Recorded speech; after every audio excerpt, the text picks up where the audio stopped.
மாணவர்கள் அனைவரையும் விழித்தவனாக அஸ்ஸலாமு அலைக்கும் வரஹ்மத்துல்லாஹி வபரகாத்துஹு. வணக்கம். இன்றைக்கி ஏற்கனவே நீங்கள் அறிஞ்சிருப்பீங்க, நம்மளோட தொடர்பு கிளாஸில் 2வது கிளாஸ். இன்றைக்கி 2வது கிளாஸில் நம்ம டிரெக்டாக கிளாஸுக்குள்ளே போவோம். என்ன செக்ஷன் உண்டு. லாஸ்ட் கிளாஸில் பார்த்துருந்தோம் தொடர்புடைய பேசிக்கும், அதாவது நமக்கு எக்ஸாம் வரக்கூடிய டைப்புகள், எக்ஸாமுடைய கேள்விகளை 4 டைப்பை பிரிக்கலாம், அனலைஸ் பண்ணலாம்னு சொல்லியிருந்தேன். அதில் டைப் 1ம் டைப் 2வும் பார்த்துருந்தோம். டைப் 3ம் டைப் 4வும் பார்க்க கிடைக்கல. டைப் 1ம் டைப் 2வும் 1-2 கேள்வி தான் செஞ்சுருந்தோம். ஸோ இன்றைக்கி டைப் 1 டைப் 2வில் இருக்கிற பாஸ் பேப்பர் கேள்விகளையும் 7 அளவு செஞ்சுட்டு அதோட டைப் 3யையும் 7 அளவுக்கு முடிக்க பார்ப்போம். ஸோ கிளாஸுக்குள்ளே போகிறதுக்கு முதல், டைப் கேள்விகளுக்கு போகிறதுக்கு முதல் நான் என்ன பார்த்தனுங்கிறத ஒரு சின்ன ஒரு ப்ரீஃப் இன்ட்ரடக்ஷன் ஒன்று சொல்லிடுறேன். ஸோ நமக்கு தெரியும் 3 வேகக்கூறுகள் தரப்படும். டைப் 1ல் என்ன, ஒரு வேகக்கூறோட 2 வேகக்கூறுகளையும் பருமனும் தெரியும், திசையும் தெரியும். நான் எதை பருமனண்டு சொல்கிறேன், ப்ளஸ்ஸை பருமனண்டும் மைனஸை திசையண்டும் சொல்கிறேன். 2 வேகக்கூறுகளில் பருமனும் திசையும் தெரியும், பருமனும் திசையும் தெரியும். காண வேண்டியதில் பருமனும் தெரியா, திசையும் தெரியா. ஸோ அது வந்துட்டு டைப் 1ல் வரப்போகுது. டைப் 2 வந்துட்டு என்னென்றால் ஒரு வேகக்கூட பருமனும் தெரியும், திசையும் தெரியும். வேகக்கூட பருமன் தெரியும், திசை தெரியா. அதனால தான் நம்ம எல்லா திசையும் போகுமெண்டு வட்டம் போட்டு நாம் செய்யக்கூடியது. அடுத்தது பருமன் தெரியா, திசை தெரியும். இந்த வகையான கேள்விகளை ஒரு உதாரணம் பார்த்துருந்தோம். ஸோ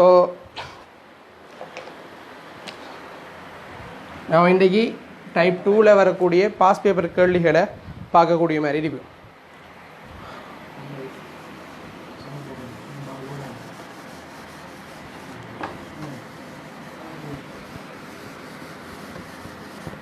ஸோ முதலாவதாக நான் 2001 கேள்வி பின்னிக்கு இருந்து போகும்னு நினைக்கிறேன். 2001 ஆகஸ்டில் வந்த கேள்வி, அதாவது பார்ட் 2வில் முதலாவதில் பி பார்ட்டாக அந்த கேள்வி. ஸோ அந்த கேள்விக்குரியது எப்படி நம்ம அணுகலாம் என்று பார்ப்போம். இப்போ கேள்வியை எல்லோரும் பாஸ் பேப்பர் இல்லாத பாஸ் பேப்பர் எடுத்துக்கொள்ளுங்க. ஸோ நான் கேள்வியை சும்மா ப்ரீஃபாக அவங்கள்ட்ட சொல்கிறேன். என்ன சொல்கிறாங்க என்றால், கதி u km/h ஆன மோட்டார் வல்லம் ஒன்று மாறாவேகம் b km/h வடமேற்கு திசையில் செல்லும் கப்பல் ஒன்றை பிடிக்க வேண்டியுள்ளதாம். ஸோ நான் அவனோட தரவுகளை குறிக்கிறேன், கவனிங்க நல்லா. வல்லமை b என்று சொல்கிறேன். ஸோ நம்ம இந்த என்னென்ன எழுத்துக்களை எடுக்குங்கிறது கட்டாயம் முக்கியம். ஸோ வல்லமை b என்று குறிக்கிறேன், கப்பலை எஸ்ன்னு எடுக்கிறேன். ஸோ கேள்வி என்ன, கதி u km/h சார்பாக வல்லம் செல்லுதாம். ஸோ VBE நமக்கு தெரியும், u நான் u எடுக்கிறேன், km/h போடல. அதோடு சேர்த்து என்ன செய்கிறாங்க, பூமி சார்பாக, அதாவது வல்லம் ஒன்று மாறாவேகம் b செல்லும் கப்பல் ஒன்றை பிடிக்க உள்ளது. ஆகவே கப்பல் என்ன செய்யலாம், வடமேற்கு திசையில் செல்லுதாம். ஆகவே நமக்கு தெரியும் 45 பாகை. வேகம் என்ன தாராங்க, b என்று தாராங்க. ஸோ அதோடு சேர்த்து அடுத்தது என்ன, தொடக்கத்திலேயே கப்பல் மோட்டார் வல்லத்துக்கு வடக்கே d தூரத்தில் உள்ளதா. ஸோ இந்த தரவில் கவனிங்க நல்லா.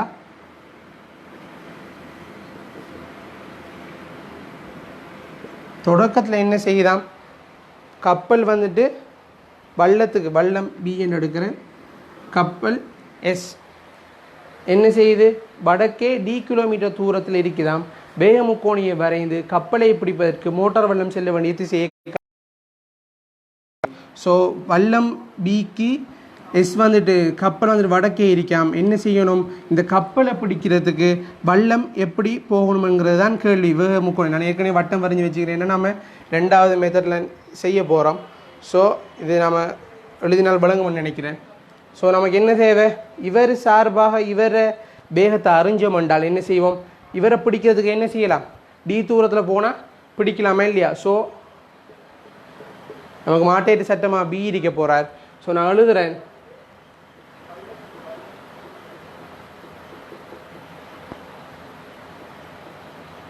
எல்லாருக்கும் எந்த பிரச்சனையும் இருக்காதுன்னு நினைக்கிறேன். அதாவது வல்லம் சார்பாக,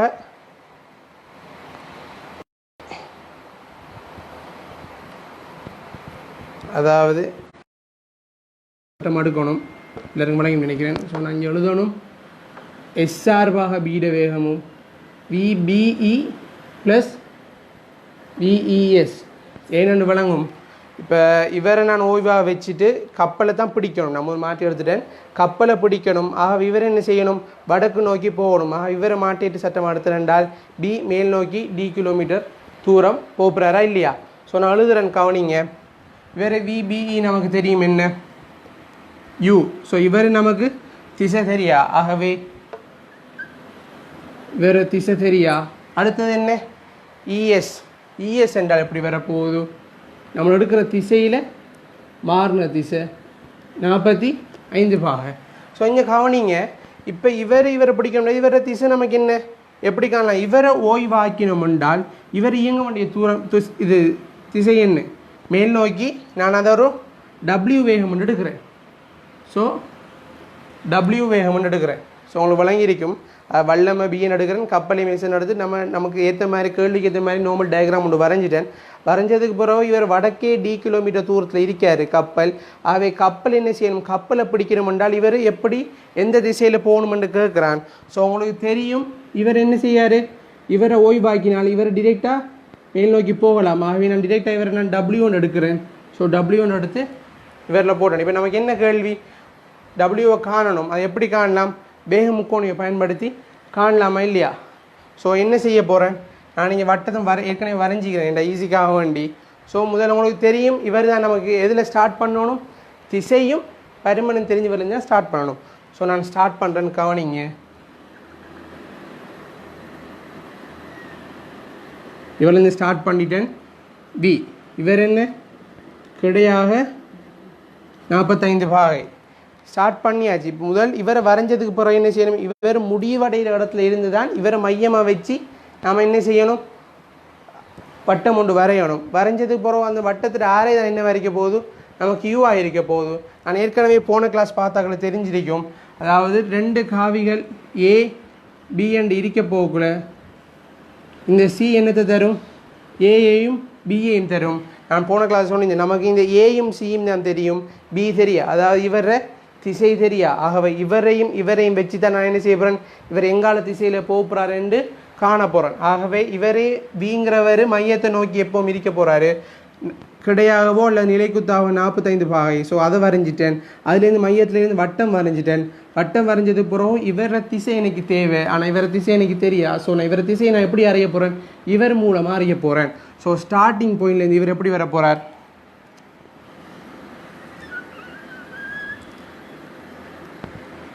ஸ்டார்டிங் பாயிண்ட்லேருந்து மேல் நோக்கி வர போகிறேன். ஏன் இவரையும் வரைஞ்சால் இவரை வரையலாம். ஸோ இது ரெண்டையும் இவர் இங்கேருந்து ரெண்டையும் கூட்டல் என்றால் இவரையும் இணைக்கிற புள்ளி தான் என்ன வரைக்க போகிறார், நம்மட யூவாக இருக்க போகிறார். ஸோ நல்லா கவனிங்க, இதில் நிறைய பேர் மிஸ்டேக் கூட பார்ப்பீங்க. இப்போ நமக்கு என்ன கேள்வி, டபிள்யூவை காணும். டபிள்யூ எப்படி காணுவீங்க, ஸோ நல்லா கவனிங்க. நம்ம ஏற்கனவே பார்த்துருந்தோம் என்ன செய்யணும், டபிள்யூ காணும் என்ன செய்யணும், மையத்தில் இருந்து நமக்கு பருமன் தெரியாத வேகக்கூறுக்கும் செங்குத்து வரைய போகிறோம். ஸோ செங்குத்து என்ன செய்ய போகிறோம், இதை வரைய போகிறோம். நிறைய பேர் மிஸ்டேக்கில் ஏற்கனவே பார்த்தோம் இதுலேருந்து செங்குத்து வரைய வழிக்கிடுவீங்க, ஆனால் அது பிழையாக அமையும். ஏன், மையத்திலேருந்து நமக்கு தெரியாத பருமன் வந்துட்டு இதான் டபிள்யூ இருக்கு. ஸோ டபிள்யூ இவருந்து செங்குத்து வரைய போகுதுன்னா நிலைக்குத்துக்கு செங்குத்து எப்பயும் கிடையாக தான் வரப்போகுது. ஸோ கிடையாக வரைஞ்சிட்டேன். இவர் என்ன செய்யணும், நான் இவரை நீடினா தான் இவரில் சந்திக்கலாம். ஸோ நான் என்ன செய்ய போகிறேன், டபிள்யூ அறிய போகிறேன். இந்த கவனிங்க, இவர் விங்கிறதுனால இவர் என்ன செங்கோண முக்கோணி. ஆகவே இவர் வி கொஸ் 45, வி கொஸ் 45 என்றால் அது எதுக்கு சமனாக இருக்க போகுது, பியின் கீழ் வர்க்கமூலம் 2க்கு சமனாக இருக்க போகுது. ஏன், கொஸ் 45 1 வர்க்கமூலம் 2. ஸோ அதே மாதிரி இந்த துண்டும் என்ன சமனாக இருக்க போகுது, பியின் கீழ் வர்க்கமூலம் 2க்கு சமனாக இருக்க போகுது. நமக்கு தரப்பட்ட கேள்வி என்ன, கப்பலை பிடிப்பதற்கு மோட்டார் வள்ளம் செல்ல வேண்டிய திசையை காண்கன்னு கேட்டது பிறகு அந்த இவர் பிடிக்கிறதுக்கு எடுக்கிற டைமை அதை காட்டுமாம். ஸோ டைம் காணும் என்றால் இவர் என்ன செய்கிறாரு, இவ்வளவு தூரம் போகிறார் என்றால் இவரை மாட்டேட்டு சட்டமாக இவரை ஓய்வாக வச்சு இவரை பிடிக்கணும் என்றால் டி தூரத்தில் போவார் என்றால் எஸ்எம்என் யூடியின் பிறகு எஸ்என்கள் யூ. எஸ் என்னங்க, இங்கே எஸ் வந்துட்டு டிக்கு சமனாக இருக்க போகுது, இந்த யூ வந்துட்டு எதுக்கு சமனாக இருக்க போகுது, இவரை மாற்றிட்டு சட்டம் ஆகினோம் என்றால் டபிள்யூக்கு சமனாக இருக்க போகுது. டபிள்யூக்கு சமனாக இருந்தால் நமக்கு என்ன தேவை, டபிள்யூ இல்லையா? ஸோ டபிள்யூ மூலம் காண்றதுக்கு என்ன செய்கிறேன், இவ்வளவும் தேவை டபிள்யூ. ஸோ நான் அதை டபிள்யூ எப்படி காணலாம், இதே ஒரு செங்கோண முக்கோணையை கருதினேன் என்றால், நல்லா கவனிங்க, இதே ஒரு செங்கோண முக்கோணையை கருதினீங்க என்றால் இது செம்பக்கம். ஸோ செம்பக்கத்துலேருந்து பைதகரஸ் தொடர்பை யூஸ் பண்ணால் யூ வர்க்கத்துலேருந்து இதர வர்க்கத்தில் இருந்து இதர வர்க்கத்தை கழிச்சன் என்றால், நல்லா கவனிங்க, இதர வர்க்கத்தில் இருந்து இதர வர்க்கத்தை கழிச்சன் என்றால் இவ்வளோ தர வர்க்கமும் வரப்போகுது. இவ்வளோ வர்க்கத்து வந்துச்சு என்றால் அதிலிருந்து இதை கழிச்சன் என்றால் என்ன வரப்போகுது, டபிள்யூட பெறுமதி வரப்போகுது. நான் டிரெக்டாக எழுதுறேன், கவனிங்க. டபிள்யூ எதுக்கு சமனாக இருக்க போகுது என்றால் இதர வர்க்கத்திலிருந்து இதர வர்க்கத்தை கழிக்கிறேன், நல்லா கவனிங்க. யூ வர்க்கத்திலிருந்து பி வர்க்கத்திங்கள் 2, நான் டிரெக்ட் ஆகிற வர்க்கம் பி வர்க்கத்திங்கள் 2 போகிறேன், அதில் கழித்து ரூட்.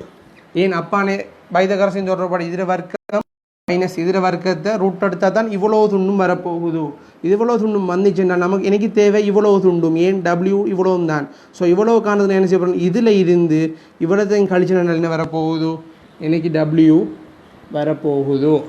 ஸோ இதுலேருந்து நான் எப்படி எடுக்கணும், இப்போ 2 போகும் செஞ்சால் 2u வர்க்கம் மைனஸ் v வர்க்கத்தின் கீழ் 2 வர்க்கமூலம் 2 பொதுவாக இருக்க போகுது. ஸோ நான் வர்க்கமூலம் 2 பொதுவாக எடுக்கிறேன், அதிலிருந்து v கழிக்க போகுது w. ஸோ இதிலேருந்து என்ன கேட்கலாம், w கண்டுட்டேன். நமக்கு அதுக்கு முதல் ஒரு கேள்வி கேட்குறான், என்ன, கப்பலை பிடிப்பதற்கு மோட்டார் வல்லம் செல்ல வேண்டிய திசை. ஸோ கப்பலை பிடிப்பதற்கு மோட்டார் வல்லம் செல்ல வேண்டிய திசை என்றால் யூ என்ன திசையில் போகிறதா நம்மளுக்கு முதல் கேள்வி. அதாவது கப்பலை பிடிக்க இவர் மாட்டிட்டு சட்டம் இல்லாமல் இவர் புவிசார்பாக ஒரு வேகத்தில் போவார் தான் வல்லம், அவரை நிலை என்ன திசையில் போவாருங்கிற கேள்வி என்றால் நான் அந்த திசை அவர் நிலைக்குத்தோடு ஆக்கிற கோணத்தை அல்ஃபாண்டு எடுக்கிறேன். அல்ஃபாண்டு எடுத்தன் என்றால், நல்லா கவனிங்க, அல்ஃபாண்டு எடுத்தன் என்றால் இந்த செங்கோண முக்கோணியில் இதை நான் சைன் அல்பா பிரயோஜனம் என்றால் எதிர்ப்பக்கம் இது பீன்கள் வர்க்கம் மூலம் 2 செம்பக்கம் யூ. ஆகவே அந்த முக்கோணியில் செங்கோண முக்கோணியில் கவனிங்க, நான் என்ன செய்கிறேன், சைன் ஆல்ஃபா எடுக்கிறேன். சைன் ஆல்ஃபா எடுத்தேன் என்றால் எதிர்ப்பக்கம் எனக்கு தெரியும் பீன்கள் வர்க்கம் மூலம் 2.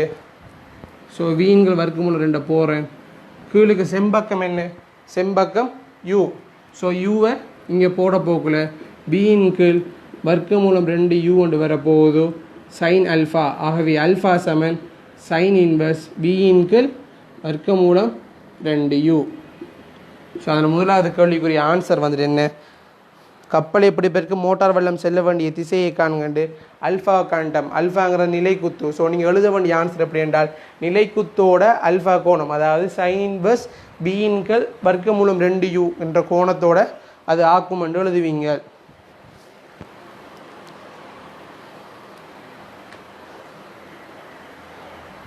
ஓகே, எழுதிட்டீங்க. அடுத்து என்ன செய்யணும், நான் கவனிக்கணும், நல்லா கவனிங்க. டைமுக்கான டைம் தான் நம்மளோட கேள்வி, டைம் தான் கேட்டிக்கேன். ஸோ டைம் வந்து எதுக்கு சமனாகிக்க போகுது, டி சமன் எஸ் என்ன, எஸ் வந்துட்டீங்க டி கீழே டபிள்யூ. ஸோ எஸ் வந்துட்டு என்ன வரப்போகுது, டியின் கீழ் டபிள்யூக்கு பதிலாக நான் என்ன போடலாம், இது அவ்வளோத்தையும் போடலாமா இல்லையா? இது அவ்வளோத்தையும் போடுறதுக்கு 2u வர்க்கம் மைனஸ் v வர்க்கம் மைனஸ் v, இந்த கீழுக்கு வர்க்கம் மூலம் 2 இருக்கு, இந்த கீழுக்கு வர்க்கம் மூலம் 2 இருக்கு. ஸோ அதை நான் என்ன செய்கிறேன், மேலுக்கு டிரெக்டாக போட்டுறேன். ஆனால் நம்மளோட ஆன்சர் என்ன செய்யணும், இது நமக்கு தரப்பட்ட ஆன்சர் மாதிரி இல்லை. ஏன் கீழுக்கு இது நம்ம என்ன செய்யணும், வர்க்க மூலமிக்கு. ஸோ இதில் உடன்புணர்ச்சியால் பெருக்கினோம்ன்றா தான் நமக்கு தரப்பட்ட ஆன்சர் வரப்போகுது. அது நல்லா கவனிங்க. வர்க்க மூலம் 2d இருந்து நான் என்ன செய்கிறேன், இதில் உடன்புணரியாக பெருக்கிறேன். உடன்புணரி என்றால் என்ன, அதாவது a மைனஸ் b என்ற உடன்புணரி a ப்ளஸ் b. ஆகவே இதில் உடன்புணரி என்ன, இந்த துண்டு அப்படியே வரப்போகுது, இந்த துண்டு மதிய வரப்போகுது, இந்த குறி மட்டும் என்ன செய்ய போகுது, மாறப்போகுது. ஆகவே மைனஸ் ப்ளஸ்ஸாக மாறப்போகுது. ஆகவே நான் உங்களுக்கு எழுதுகிறேன் தெளிவுக்காக வேண்டி, நீங்கள் டிரெக்டாகவும் போடலாம். மைனஸ் v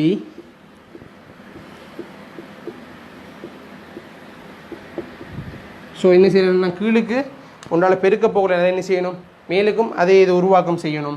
2u வர்க்கம் மைனஸ் v வர்க்கம் ப்ளஸ் v. கவனிங்க நல்லா.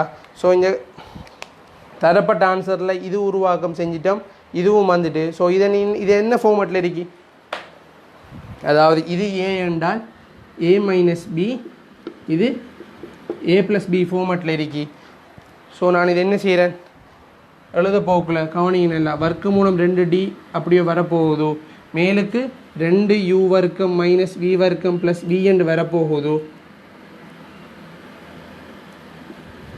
கீழுக்கு எப்படி வரப்போகுது, இது a மைனஸ் b என்றால் a வர்க்கம் மைனஸ் b வர்க்கம். ஆகவே இதோட வர்க்கம் என்ன, 2u வர்க்கம் மைனஸ் v வர்க்கம், அதுலேருந்து b வர்க்கம் என்ன, b வர்க்கம். ஆகவே 2u வர்க்கம் மைனஸ் 2v வர்க்கம், 2u வர்க்கம் மைனஸ் 2v வர்க்கம். இதில் ரெண்டு பொது எடுத்தீங்கள் என்றால் u வர்க்கம் மைனஸ் b வர்க்கம். ஆகவே நம்மளோட ஆன்சர் தந்திருக்கி. ஸோ நீங்கள் எப்படி செய்யலாம், 2 பொது எடுத்தீங்கள் என்றால் u வர்க்கம் மைனஸ் b வர்க்கம். நமக்கு தரப்பட்ட டைம் என்ன, கேட்ட கேள்வி வர்க்கமூலம் 2D 2u வர்க்கம் மைனஸ் v வர்க்கம் ப்ளஸ் v. ஸோ ஆன்சர் நம்ம எடுத்துட்டோம்.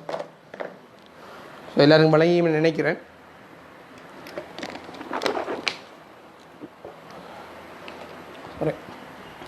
திரும்பி ஒரு கவனிங்க, கேள்வி திருப்பி ஒரு மேலோட்டமாக சொல்கிறேன். என்ன சொல்கிறாங்க கேள்வி, அதாவது வல்லம் நான் பிஎன் எடுக்கிறேன், கப்பல் ஏசுன்னு எடுக்கிறேன். ஆரம்பத்தில் வள்ளத்துக்கு டி தூரம் வடக்கே கப்பல் ஒன்று இருக்காம். இந்த கப்பலை பிடிக்கிறதுக்கு இவர் எந்த திசையில் பயணிக்கணும், அதாவது எந்த திசையில், அதாவது யூட திசை தெரியா, எந்த திசையில் பயணிக்கணுங்கிறது ஒரு கேள்வி. அதுக்கப்புறம் அப்படி போனார் என்றால் அதுக்கு பிடிக்கிறதுக்கு எடுக்கிற நேரம் என்னங்கிற கேள்வி. ஸோ இங்கே கவனிங்க, முதல்ல என்ன செஞ்சேன், தரப்பட்ட தரவுகளை குறிச்சேன். அதாவது பூமி சார்பாக இவரை வல்லம் வந்துட்டு வேகத்தோட போகிறாரு, அதே மாதிரி கப்பல் வந்துட்டு வடமேற்கு திசையில் v தூரத்தில் போகிறாரு. ஸோ ரெண்டையும் குறிச்ச போகிறோம். எனக்கு என்ன செய்வே, இவர் சார்பாக இவரை ஓய்வாக வச்சுட்டு இவரை இயக்கினால இவர் என்ன செய்ய போகிறாரு, மேல் நோக்கி வடக்கு தூரம் ஒரு வேகத்தோட போகிறாரு. அது எது சார்பாக, கப்பல் சார்பாக வள்ளத்தோட வேகம். ஸோ நான் வேக தொடர்பு கோட்பாடை யூஸ் பண்ணுறேன். ஸோ யூஸ் பண்ணால் இப்படி வரப்போகுது எனக்கு. ஸோ நான் என்ன செய்ய போகிறேன், இது u, இது v, இது w. நான் இதை டைப் 2 மெத்தடுக்குரிய கேள்வி. ஸோ நமக்கு எது பருமனும் திசையும் தெரிஞ்ச கூறில் இந்த ஸ்டார்ட் பண்ணுறோம். ஸ்டார்ட் பண்ணமென்றால் இங்கே என்ன செய்ய போகிறேன், ஸ்டார்ட் பண்ணி வீலேருந்து ஸ்டார்ட் பண்ணி முடிகிற இடத்துல இருந்து மையமாக வச்சு ஒரு வட்டம் வரைய போகிறேன். அந்த வட்டம் வரைஞ்சதுக்கு பிறகு இவரை யூட திசை எனக்கு தெரியா, அதில் யூட திசை நான் எப்படி அறிய போகிறேன், காவி கூட்டலின் படி ஏயும் சியும் தெரிஞ்சால் தான் பியை நான் திசையை காணலாம். ஸோ சீட திசை தெரியும், மேல் நோக்கி w. ஸோ ஸ்டார்டிங் பாயிண்ட்லேருந்து மேல் நோக்கி வரைகிறேன். வரைஞ்சதுக்கு பிறகு இவர் ரெண்டையும் ஜாயின் பண்ணுறது தான் எனக்கு என்ன யூவாக இருக்க போதும். அதில் இருந்து டபிள்யூவை காண்றேன். டபிள்யூ எப்படி காண்றேன், பைதகரஸ் தொடர்பின்படி இதர வர்க்கத்தில் இருந்து இதர வர்க்கத்தை கழிச்சு நின்றால் இவ்வளோ வர்க்கமும் வரப்போகுது. அதில் இதை கழிச்சு நின்றால் என்ன டபிள்யூ வரப்போகுது. ஸோ டபிள்யூவை கண்டுட்டேன். டபிள்யூவை கண்டது அப்புறம் என்ன கேள்வி எனக்கு, இவரை பிடிக்கிறதுக்கு என்ன திசையில் செல்வார், அதாவது யூட திசை எவ்வாறு இருக்க போகுது. யூவை வரைஞ்சிட்டேன். ஸோ யூவை நிலைக்கூத்தாக என்ன செய்கிறேன், அல்ஃபான் எடுக்கிறேன். அல்ஃபான் எடுத்துனால் இந்த பெரிய முக்கோணியில் சைன் அல்ஃபா யூஸ் பண்ணால் பிஎங்கள் வர்க்க மூலம் 2 செம்பக்கம் யூ. ஸோ அதன் அடிப்படையில் அல்ஃபாவை கண்டுட்டேன். அல்ஃபா கண்டதுக்கு பிறகு அடுத்த கேள்வி டைம் என்னென்னு கேட்குறான். டைம் வந்துட்டு எஸ் சமன் யூடியின் பிரகாரம் டி வந்துட்டு எஸ்இன்கள் யூ. இந்த எஸ் வந்துட்டு இவர் எவ்வளோ தூரத்தில் போவாருங்கிறது டி. அதே மாதிரி இது டபிள்யூ வந்துட்டு நமக்கு தரப்பட்ட கணியம் டபிள்யூ கண்டிக்கிறோம். ஸோ கண்டோம்னால் நமக்குரிய ஆன்சர் வரப்போகுது.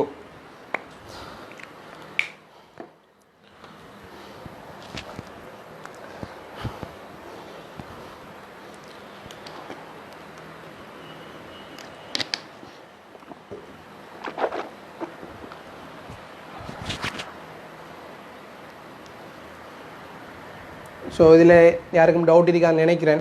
அப்படி டவுட் எதுவும் இருக்குமென்றால் நீங்கள் கமெண்ட் செக்ஷனில் கேட்கலாம், இல்லாட்டி அதில் தந்திக்கிற டிஸ்கிரிப்ஷனில் இருக்கிற நம்பரில் அதை கேட்கலாம். ஸோ இது வழங்கியிருக்கும்னு நினைக்கிறேன். ஸோ 2001 பாஸ் பேப்பர் செஞ்சுக்கிறேன். அதாவது பின்னிக்கு இருந்து எப்படி ஒரு குறிப்பிட்ட பாஸ் பேப்பரை செய்வோம்னு தான் இன்றைக்கு எடுத்து நான். ஸோ அதில் 2001 பார்த்துருக்கிறோம். எல்லோரும் எழுதிப்பீங்கன்னு நினைக்கிறேன். அழிக்கிறேன் எல்லாத்தையும்.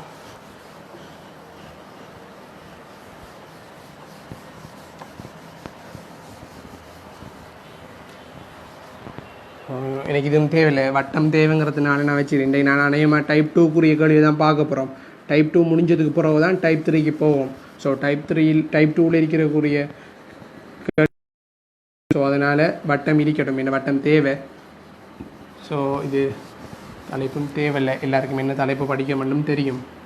ஸோ அடுத்தது என்ன பார்க்க போகிறோம் என்றால் 2006ஆம் ஆண்டு வந்த கேள்வி. 2006ஆம் ஆண்டு ஆகஸ்டில் முதலாவதில் பி பார்ட்டில் வந்திருக்கு.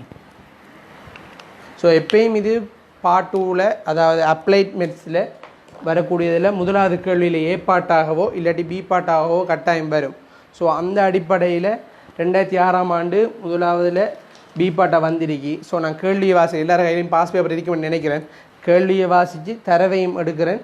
நீங்கள் அதுக்கேற்ற மாதிரி நீங்களும் என்னோட சேர்ந்து தரவுகளை குறிச்சிங்க என்றால் ஈஸியாக இருக்கும். ஸோ என்ன சொல்கிறான் என்றால்,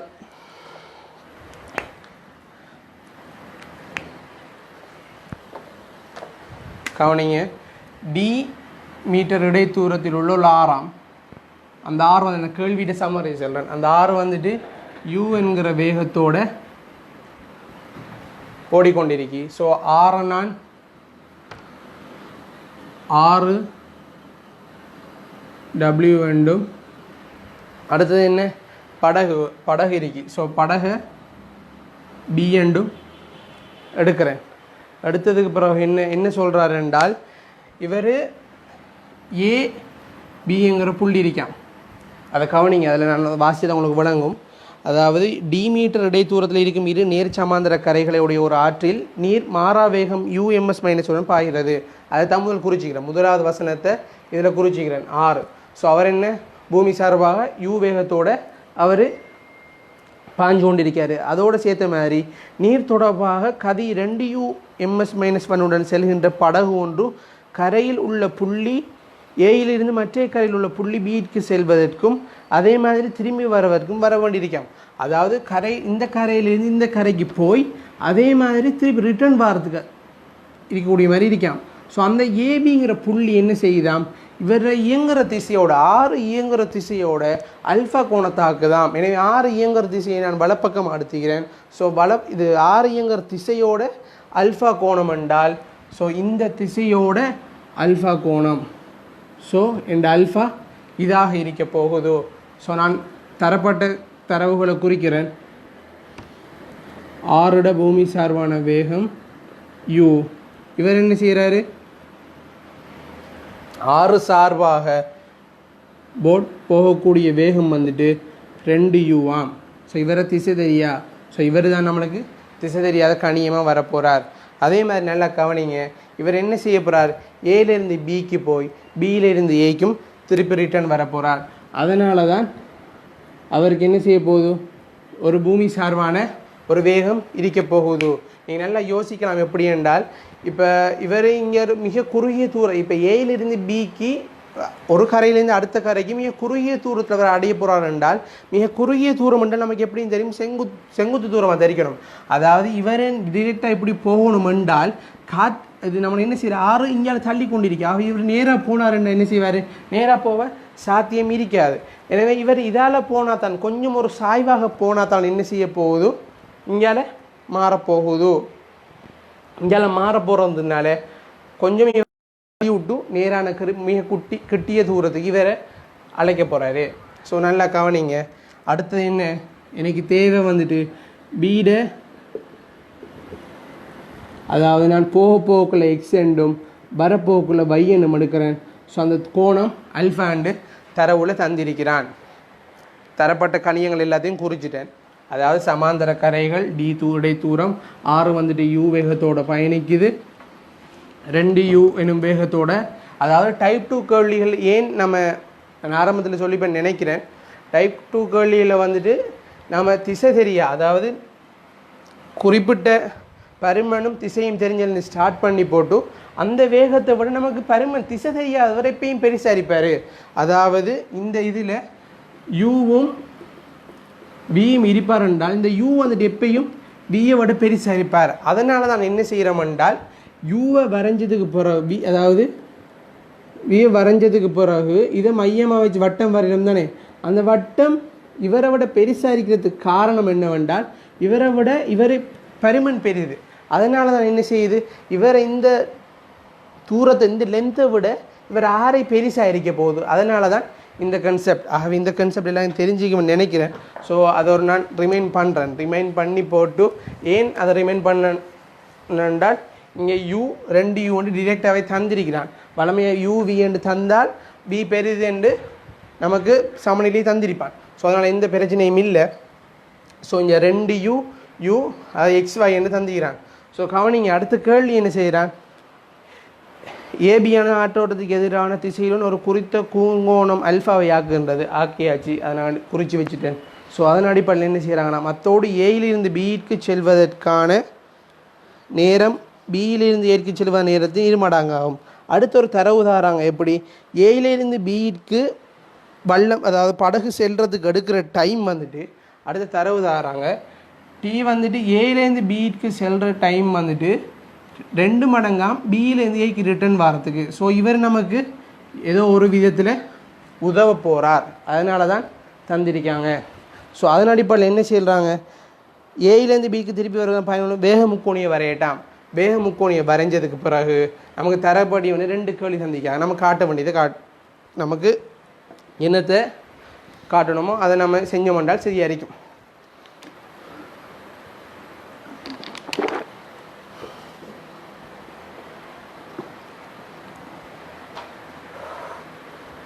ஸோ கவனிங்க, இப்போ நான் என்ன செய்ய போகிறேன், நம்மளோட வளமையான செயற்பாடு என்ன, இவரை விபிஇ அவர் தான் நம்மளோட பருமன் திசை தெரியும். ஸோ விபிஇட தொடர்பு கோட்பாடு விபிடபிள்யூ ப்ளஸ் விடபிள்யூஇ எழுதுகிறேன். இவரை வந்துட்டு 2u எனக்கு திசை தெரியா. அதே மாதிரி இவரை யூ ஏன் கிடையாக யூன்னு எடுத்துக்கிறேன். இவர் வந்துட்டு கிடை போகக்குள்ள எக்ஸ் வரக்குள்ள வை இஞ்சி அல்ஃபா. நான் ஒரே இதில் எழுதிக்கிறேன். போகக்குள்ள எக்ஸ் எண்டும் வரக்குள்ள வை எண்டும் எடுக்கக்கூடிய மாதிரி ஒரே இதிலே காட்டிக்கிறேன் எக்ஸ் வை எண்டு. இப்போ நமக்கு என்ன தேவை என்றால் என்ன செய்யணும், எக்ஸையும் வையையும் கண்டால் தான் என்ன செய்யலாம்.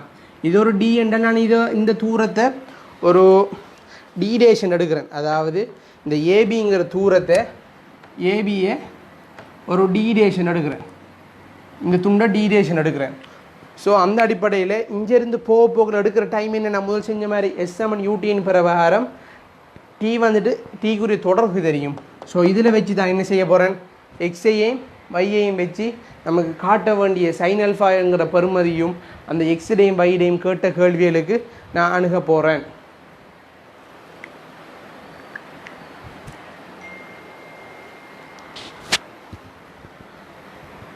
ஸோ கவனிங்க, ஸ்டார்ட் பண்ணுறேன்.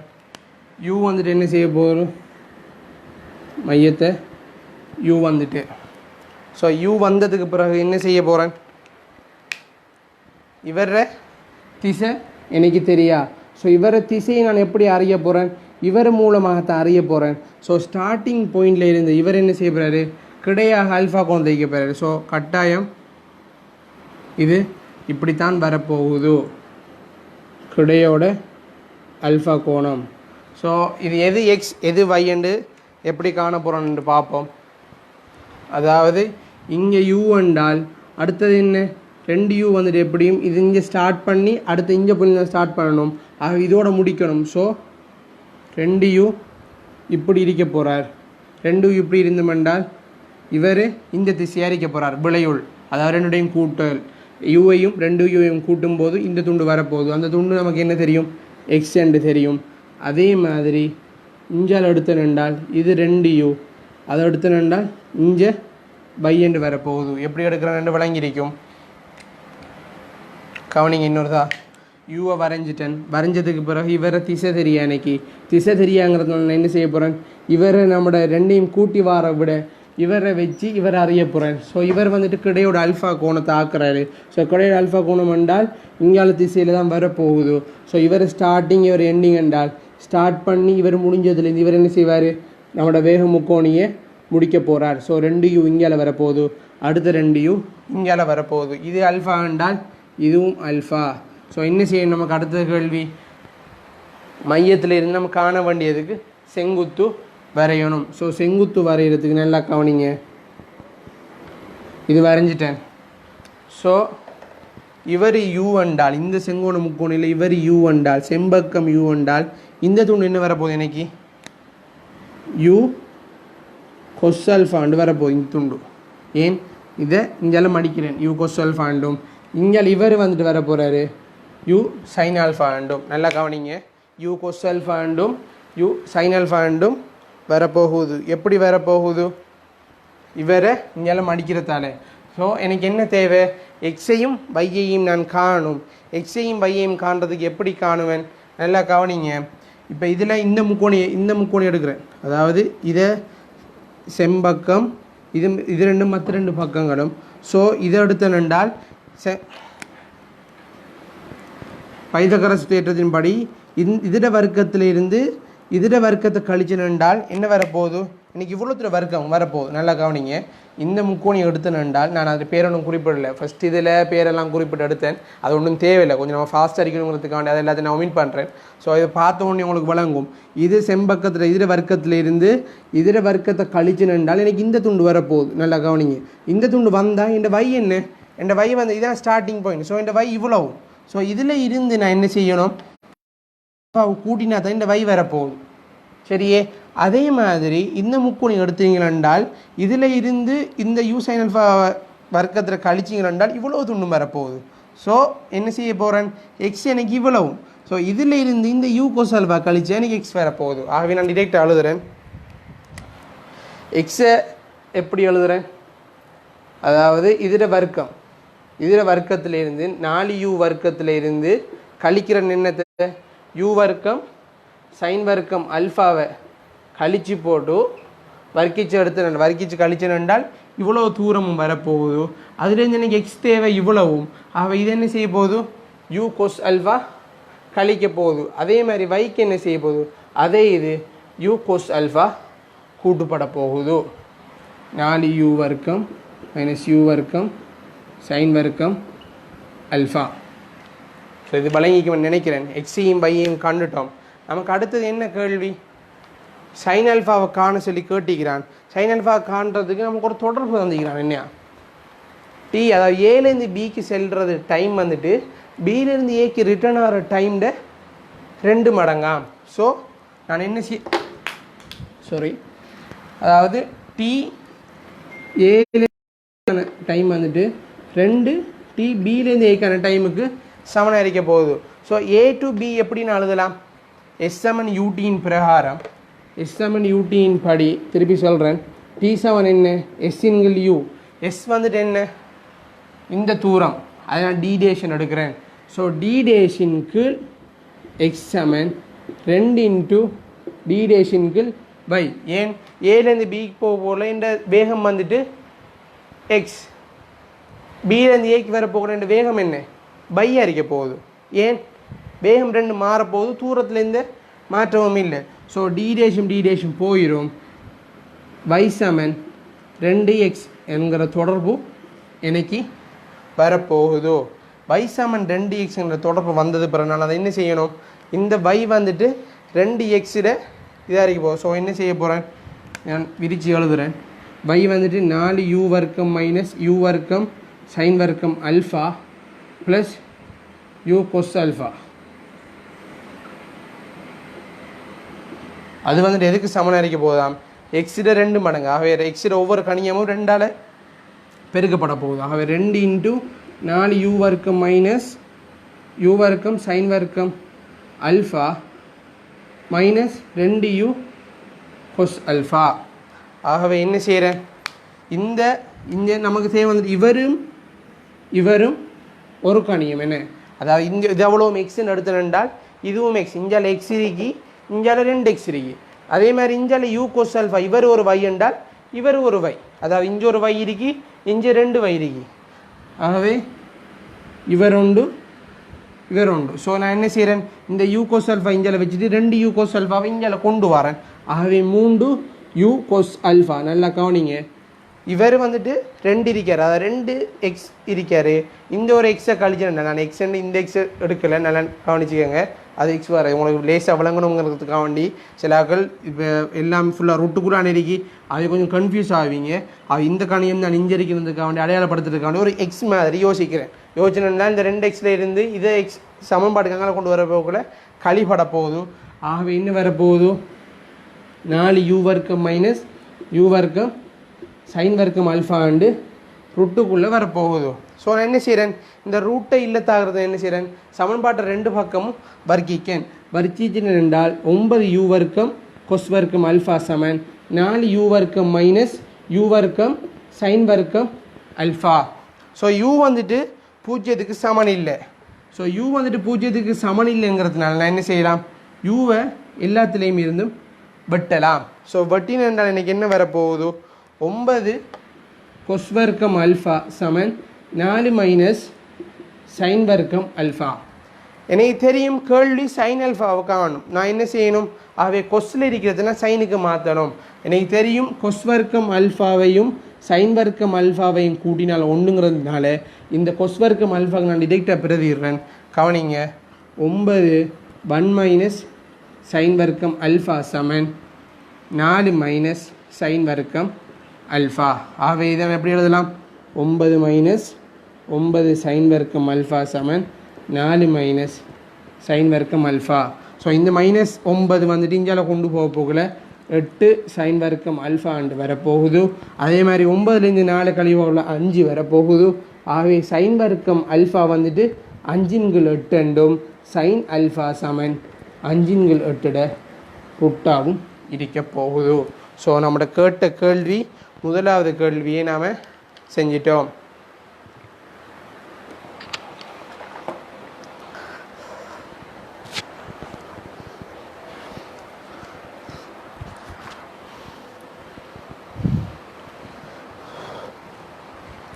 சாரி, கவனிங்க என்ன செஞ்சுக்கிறேன், ஏற்கனவே வரைஞ்ச மாதிரி திருப்பி ஒருக்கா ரிப்பீட் பண்ணுறேன். கேள்வியை பார்த்துக்கோங்க. சமாந்தர கரைகளாம் 6 வந்துட்டு ஒரு வேகத்தோடு போகுது. அந்த 6 ஓடுற திசைக்கு எதிர் திசையோட ஒரு அல்ஃபா கோணத்தை ஏபி ஆக்குதான். அந்த ஏபி போக போக்கில் எக்ஸ் என்று வேகம் எடுக்கேன். வரக்கிட்டால ரிட்டர்ன் வரப்போக்கில் y என்று வேகத்தை எடுக்கிறேன். போப்பனை தொடர்பு தெரியும் டிஏபி என்றும். டிஏபி சமன் 2 டிபி என்று சந்திக்கும். அதாவது போக எடுக்கிற டைம் வரப்போக எடுக்கிற டைம்ட 2 மடங்கா. ஸோ அதன் அடிப்படையில் அதை எடுத்து வச்சுக்கிறேன். வேக நேர தரவெல்லாம் குறிச்சிட்டேன். தரவெல்லாம் குறிச்சது போகிற என்ன செய்கிறேன், தொடர்வேக கோட்பாடை யூஸ் பண்ணி எக்ஸையும் வையையும் காண்றதுக்குரிய வேலைகளை நான் என்ன செய்கிறேன், வேக முக்கோணியில் வரைகிறேன். வேக முக்கோணி வரைகிறதுக்கு யூ நமக்கு எது தெரியும், திசையும் பரிமாணம் தெரிஞ்சதுலேருந்து ஸ்டார்ட் பண்ணிக்கிறேன். யூவை வரைஞ்சிட்டேன். யூவை வரைஞ்சது பிறகு அது மையமாக வச்சு வட்டம் வரைஞ்சிட்டேன். வட்டத்தை ஏற்கனவே நீங்கள் வரையணும். வரைஞ்சது பிறகு தான் அதாவது கன்செப்டாக தான் யூவை வரைஞ்சது பிறகு தான் வட்டம் வரையணும். ஸோ வட்டம் வரைகிறது ஈஸி வந்துட்டு முதல் வட்டத்தை வரையதான் ஈஸிங்கிறதுனால யூ வட்டத்தை உங்களுக்கு வரைஞ்சி வச்சுக்கிறேன். யூ அதுக்கப்புறம் என்ன செய்கிறேன், எனக்கு 2 யூட திசை தெரியா, இவர திசை தெரியா எங்களை போவார் 2. ஸோ அதனால் என்ன செய்கிறேன், இவரின் படி அதாவது காவி கூட்டலில் 2டையும் கூட்டி வர பொறுமதி முதல் சொன்ன மாதிரி ஏயும் சியும் தெரியும் பி தெரியாங்கிறதுனால எது ஸ்டார்டிங் பாயிண்ட்டோ அதனால் இவர் எக்ஸையும் பையையும் கண்டதுக்கு பிறகு வரைஞ்சதுக்கு பிறகு 2 யூவை வரைஞ்சிட்டேன். 2 யூ அதாவது எக்ஸும் வையும் எப்படி இந்த திசையில் இருக்க போகிறார். ஸோ இவர் 2டையும் கூட்டல் இந்த திசையில் இருக்க போகுதோ. இவரில் இருந்து இவர் ஸ்டார்ட் ஆகிட்டென்றால் ஸோ இவர் என்ன செய்ய போகிறார், இங்கேருந்து மேலுக்கு எக்ஸ் வரப்போகுது 2 யூ அண்டு கீழ் நோக்கி 2 யூ வையண்டு வரப்போகுது. ஆகவே எக்ஸையும் வையையும் பைதகரஸ் தொடர்பின்படி நான் காணலாம். கண்டதுக்கு பிறகு எனக்கு தெரியும் டிஏபி சமன் 2 டிபிஏக்கு சமன். ஆகவே அதன் அடிப்படையில் எக்ஸுக்கும் பைக்கும் தொடர்படுத்து அதன் அடிப்படையில் என்ன செஞ்சுக்கிறேன், நம்ம கேட்ட கேள்வி சைன் அல்ஃபாவை கண்டிருக்கேன்.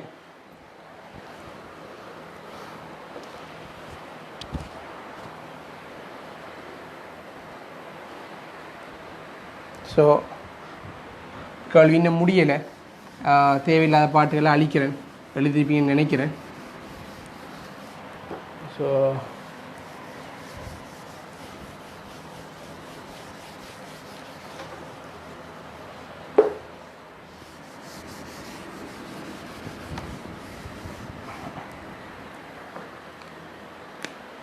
அதாவது இப்போ கேட்குறான் அடுத்த கேள்வி, ஏலேருந்து பிக்கு போகக்குள்ள வேகம் என்ன, ஏலேருந்து பிக்கு போகக்குள்ள வேகம் எக்ஸ்ன்னு எடுக்கிறேன்.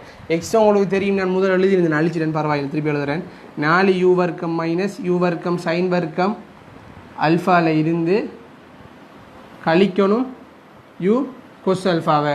உங்களுக்கு தெரியும் தந்திக்கு நம்ம கண்டிக்கிறோம் சைன் அல்ஃபா சமன் என்ன? சைன் அல்ஃபா சமன் 5/8. ஸோ அதன் அடிப்படையில் கொஸ் அல்ஃபா என்ன? சைன் வர்க்கம் அல்ஃபா சமன் 5/8 எழுதலாம். சைன் வர்க்கம் அல்ஃபாவின் எழுதலாம் 1 - கொஸ் வர்க்கம் அல்ஃபா உண்டு, அது 5/8. ஆகவே கொஸ் வர்க்கம் அல்ஃபா சமன் 1லேருந்து 5/8 கழிச்சு என்றால் 3/8. கொஸ் அல்ஃபா சமன் 3/8 ரூட்டில் வரப்போகுதோ.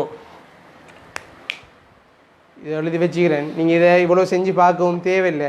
நீங்கள் டிரெக்டாக கொஞ்சம் ஃபெமிலியராக ஃபாஸ்ட்டாக இருப்பீங்களாண்டால் நல்லா கவனிங்க. சைன் அல்ஃபா 5/8 என்றால் எனக்கு தெரியும் சைன் வர்க்கம் அல்ஃபாவையும் கொஸ் வர்க்கம் அல்ஃபாவையும் கூட்டினர் என்றால் 1 வரும் என்று தெரியும். ஆகவே இங்கே வர்க்கிச்சன் என்றால் 5/8 1 வரணும் என்றால் 8 மேல் 8 வரணும். ஆகவே இங்கே கீழுக்கு 8 இருக்கு, மேலுக்கு 3 வரணும். ஆகவே கொஸ் அல்ஃபா வந்துட்டு 3/8 ரூட்டுக்குள்ளே வரணுமென்று நீங்கள் டிரெக்டாகவே போட தெரிஞ்சிக்கணும். அது தேவையில்லை உண்மையாக. நீங்கள் எப்படி வந்தங்கிறதுக்காக வேண்டி எழுதி வச்சுக்கிறேன். ஸோ என்ன செய்கிறது? அடுத்த வேறு என்ன செய்வேன்? எக்ஸை காணணும். ஏயிலிருந்து கேள்வி என்ன? கரைகள் தொடர்பாக ஏயிலிருந்து பீக்கான பயணத்தின் படகில் வேகத்தின் பருமன் என காட்டுக. ஸோ 4u வர்க்கம் மைனஸ் u வர்க்கம் சைன் வர்க்கம் அல்ஃபாங்கிறது என்ன? 5/8 மைனஸ் u 3/8 ரூட்டுக்குள்ளே வரப்போகுது. ஸோ நான் என்ன செய்கிறேன்? இதை 8 பொமசி எடுத்தேன் என்றால் 8 4 32 32 5 கழிச்சு 27 27 u வர்க்கங்கிறதுனால யூவை வழியால் எடுத்துடுறேன். 27/8 மைனஸ் u/3/8. ஆகவே இந்த 27 நான் எப்படி எழுதலாம்? 3/9 என்று எழுதலாம். ஸோ இந்த 3/9 என்ன செய்யப்படும்? இதில் இந்த 3 வந்துட்டு வெளியில் வரப்போகுது. ஆகவே 3u 3/8 என்றும் 3/8 வரப்போகுது. ஆகவே இது ரெண்டுக்கும் மாறலி. ஆகவே இந்த 3uலேருந்து யூவை கழிச்சு நின்றால் 2u 3/8 வரப்போகுது. 8 நான் 4/2 உடைச்சி எழுதலாம். இந்த 2 என்ன செய்யலாம்? வெளியில் வரப்போக்குள்ள 2ஆக மாறிடும். அவை கீழே வரப்போது இந்த 2ம் வெட்டுப்பட்டுரும். ஆகவே u × 3/2. சுருக்கள் கொஞ்சம் ஃபாஸ்ட்டாக இருக்கேன், நீங்கள் கொஞ்சம் ஃபாஸ்ட்டாக இருந்து போகணும். சரியே கேட்குறான். ஏலேருந்து பிக்கு போக்குள்ள வேகம் u 3/2 காட்டுக. நம்ம காட்டிட்டோம். அடுத்து என்ன கேள்வி? இரு பயணங்களை முடிப்பதற்கு எடுக்கிற மொத்த நேரத்தை உயிர்த்தறியட்டாம். மொத்த நேரத்தை உயிர்த்தறியட்டாம் என்றால் எனக்கு இப்போ எக்ஸ் தெரியும் என்றால் நான் என்ன செய்யலாம்? ஏலேருந்து பிக்கு போன நேரத்தை காணலாமா இல்லையா? எப்படி காணுவன்? ஏலேருந்து பிக்கு போன நேரத்தை ஏலேருந்து பிக்கு போன நேரத்தை நான் எப்படி காணுவேன் என்றால் அது முதல் தூரத்தை நான் டி டேஷன் எடுத்திருந்தேன். கீழுக்கு எக்ஸ். டி டேஷ் வந்துட்டு என்ன? அந்த சமாந்தர கரைகளில் இந்த ஏபி தான் டி டேஷ், அதாவது செம்பக்கம். இது அல்ஃபா. நமக்கு தெரியும் இது கரைகள் வந்துட்டு சமாந்தர கரைகளில் தூரம் வந்துட்டு டி என்று தெரியும். ஆகவே இந்த டி டேஷ்டு என்ன வரைக்க போகுது? டி டேஷ்டு சைன் அல்ஃபா தான் டி இருக்க போகுது. ஆகவே டி டேஷ் வந்துட்டு டி சைன் டி டேஷுக்கு பதில் நான் என்ன போடுறேன்? T sine alpha into X. ஆகவே டி நமக்கு என்ன தரப்பட்ட தரவு? சைன் அல்ஃபாவுக்கு 5/8 போடுறேன். அதே மாதிரி எக்ஸுக்கு என்ன போடுறேன்? u × 3/2 u × 3/2. ஆகவே இந்த 5ம் 3ம் பெருக்கப்பட்டு வர்க்க மூலத்துக்குள்ளே 15 வரப்போகுது கீழுக்கு. ஸோ 15 u அப்படியே இருக்க போகுது. இந்த 8ம் 2ம் என்ன செய்யப்பட போகுது? நான் டிரெக்டாக ஒரே பார்வையில் சுருக்கிறேன் பாருங்கள். 8ம் 2ம் பெருக்கினால் 16 16 அப்படி மேலுக்கு போகுது. என் கீழுக்கு இருக்கு பின்னத்தில் மேலுக்கு போகுது. ருட்டுக்குள்ளே 16 ருட்டுக்குள்ளே 16 என்றால் 16 என்ன செய்ய போகுது? வர்க்கம் இல்லாச்சா என்றால் 4 ஆக போகுது. ஆகவே 4d என்று வரப்போகுது. ta to b. சரியே ta to b-யும் கண்டுட்டோம், எக்ஸையும் கண்டுட்டோம். நம்மகிட்ட கேள்வி என்னென்னா எடுக்கிற மொத்த நேரத்தை உயிர்த்தறி சொல்லிக்கலாம். ஸோ நமக்கு திருப்பி நம்ம என்ன செய்கிற பையையும் கண்டு திருப்பி காண்றதா பிலேருந்து ஏ இல்லை. ஏன் நமக்கு தரவு செஞ்சிருக்கான் TAB வந்துட்டு பிலேருந்து, அதாவது போகக்குள்ளே எடுக்கிற டைம் வந்துட்டு வரக்குள்ள எடுத்த டைமை விட 2 மடங்காம். ஆகவே இதுதான் பெரிது. ஆகவே இதில் அரைவாசி தான் என்ன வரிக்க போகுது? TB அரிக்க போகுது. அது என்ன? இது அரைவாசி என்றால் 2ஆல் பிரிக்க போகிற டிரெக்டாக நான் 2D என்று போடுறேன். 15u என்று போடலாம். ஸோ எனக்கு என்ன கேள்வி? மொத்த டைம் என்னென்று கேள்வி. ஸோ மொத்த டைம் TABயிலிருந்து TBA ரெண்டையும் கூட்டினேன் என்றால் 2D பகுதிகள் சமன் ஆகிய தொகுதி ரெண்டையும் கூட்டினேன் என்றால் 6D வர்க்கமூலம் 15U. இதுதான் இதோட ஆன்சர். ஸோ இதை திருப்பி முதல் நான் ஃபஸ்ட் அதாவது சைன் ஆல்ஃபா கண்டதுக்கு பிறகு கேள்வியை திருப்பி என்னென்று வழங்கப்படுத்தியிருந்தேன். ஸோ இதுக்கு பிறகு கேட்குறான் வந்துட்டு ஏலேருந்து பிக்கு போல் எடுக்கிறவே எக்ஸை கண்டத்தில் இருந்து நமக்கு என்ன கேள்வி மொத்த நேரம் தேவை. மொத்த நேரம் காண்டத்துக்கு எக்ஸ் வேகம் தெரியுங்கிறதுனால S=UTன்னு பிரகாரம் அது குறித்தான வேகமும் அது குறித்தான தூரமையும் போட்டிக்கும். தூரம் ரெண்டுக்கும் சமன். ஸோ அதன் அடிப்படையில் ஏலேருந்து பிக்கு வர எடுக்கிற டைம் தெரியும். அதிலேருந்து நமக்கு தரப்பட்ட என்ன தரப்பட்டபின்படி இதில் அரைவாசி தான் இது. அவை 4D இங்கே 2Dயாக மாறப்போகுது. டோட்டல் வந்துட்டு 4ஐயும் 2ஐயும் கூட்டினால் 6D எண்கள் வர்க்கமூலம் 15U மாறப்போகுது.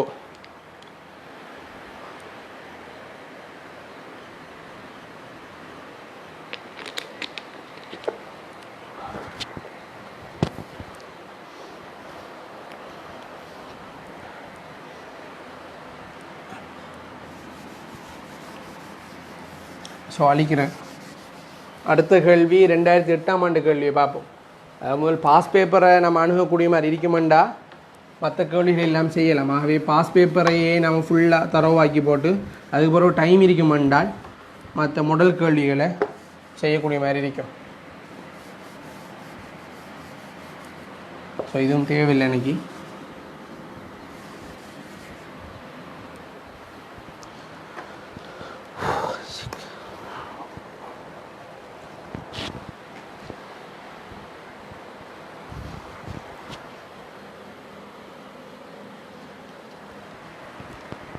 ஸோ அடுத்து நான் 2008ஆம் ஆண்டு கேள்வி செய்ய போகிறேன். எல்லோரும் பாஸ் பேப்பரோட ரெடியாக இருப்பீங்கன்னு நினைக்கிறேன்.